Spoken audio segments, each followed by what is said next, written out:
Hi hello నమస్తే. నేను మీ ఆకాశ రామన్న. మరో ఖతర్నాక్ వార్తతో మీ ముందుకొచ్చా. ఆ జిల్లా కమలం పార్టీలో అసమ్మతి సెగలు రగులుతున్నాయట. సిట్టింగ్ ఎంపీని టార్గెట్ చేస్తూ కొందరు నేతలు కార్యకర్తలు అసమ్మతి గళాన్ని పెంచారట. ఆయనకి టికెట్ ఇవ్వద్దంటూ ఇటీవలే ఓ కార్యకర్త పార్టీ ప్రధాన కార్యాలయం ఎదుట పెట్రోల్ పోసుకుని ఆత్మహత్యాయత్నాన్ని కూడా ఒడిగట్టాడట. ఇటు సీనియర్లు సైతం ఎవరికైనా ఓకే, ఆయనకు మాత్రం వద్దని తెగేసి చెబుతున్నారట. అయితే సదరు సిట్టింగ్ ఎంపీ మాత్రం నా దారి రహదారి అంటూ ఎన్నికల ప్రచారం మొదలుపెట్టేశారు. మరి ఇంతకీ ఎవరా ఎంపీ? ఆ అస్సలు సిట్టింగ్ ఎంపీకి మరోసారి పోటీ చేసేందుకు అధిష్టానం గ్రీన్ సిగ్నల్ ఇచ్చిందా? ఆ ఎంపీ దూకుడు వెనుక ఉన్నదెవరు? Let's watch the story.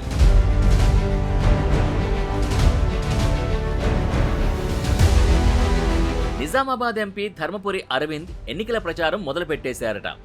ఖిల్లా రామాలయంలో ప్రత్యేక పూజలు చేసి ఎలక్షన్ క్యాంపెయిన్ స్టార్ట్ చేశారట.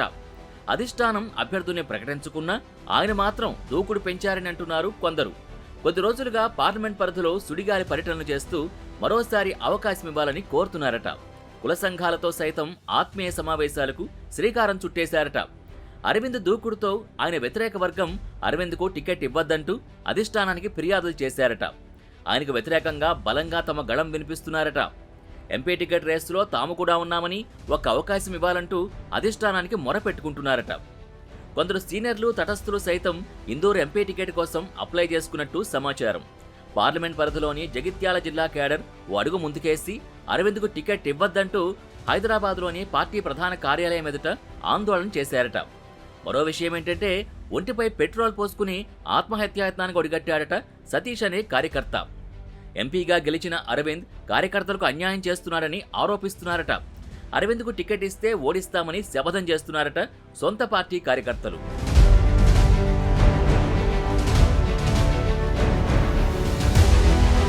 నిజామాబాద్ ఎంపీగా గెలిచిన అరవింద్ దూకుడుగా వ్యవహరిస్తూ పార్టీలో పట్టు పెంచుకున్నారట. మొదట్నుంచి పార్టీలో ఉన్న వాళ్ళని పక్కన పెట్టి తనకంటూ ఓ గ్రూపుని తయారు చేసుకున్నారట. తన వర్గంగా ముద్రపడ్డ వారికి పార్టీ పదవుల్లో ప్రాధాన్యమిచ్చారట. ప్రస్తుతం పార్లమెంట్ పరిధిలో అరవింద్ గ్రూప్, ఆయన వ్యతిరేక గ్రూప్ కొనసాగుతున్నాయట. ఎంపీ వ్యవహార శైలితో నొచ్చుకున్న వ్యతిరేక వర్గం కార్యకర్తలతో కలిసి ఈసారి ఆయనకు టికెట్ ఇవ్వద్దంటూ అధిష్టానాన్ని కోరుతున్నారట. ఇటీవల జరిగిన అసెంబ్లీ ఎన్నికల్లో కోరుట్ల నుంచి పోటీ చేసిన అరవింద్ బీఆర్ఎస్ అభ్యర్థి చేతిలో ఓటమి పాలయ్యారు. ఇదే విషయాన్ని ఆయన వ్యతిరేక వర్గం అధిష్టానం దృష్టికి తీసుకెళ్లిందట. ఆయనకు ప్రజల్లోనూ అనుకున్నంత మద్దతు లేదని చెప్పారట. ఎమ్మెల్యేగా గెలవని వ్యక్తికి ఎంపీ టికెట్ ఎలా ఇస్తారంటూ ప్రశ్నిస్తున్నారట. వ్యతిరేక వర్గం పనిగట్టుకుని ప్రచారం చేస్తున్నా ఆయన మాత్రం కూల్గా తన పని తాను చేసుకుంటూ వెళ్లిపోతున్నారని సమాచారం. పార్టీలో కీలక వ్యక్తి పోటీకి రెడీగా ఉండాలంటూ గ్రీన్ సిగ్నల్ ఇవ్వడంతో ఆయన ప్రచారం మొదలు పెట్టేశారట. దీంతో ఆయన నా దారి రహదారి అంటూ ముందుకెళ్తున్నారట.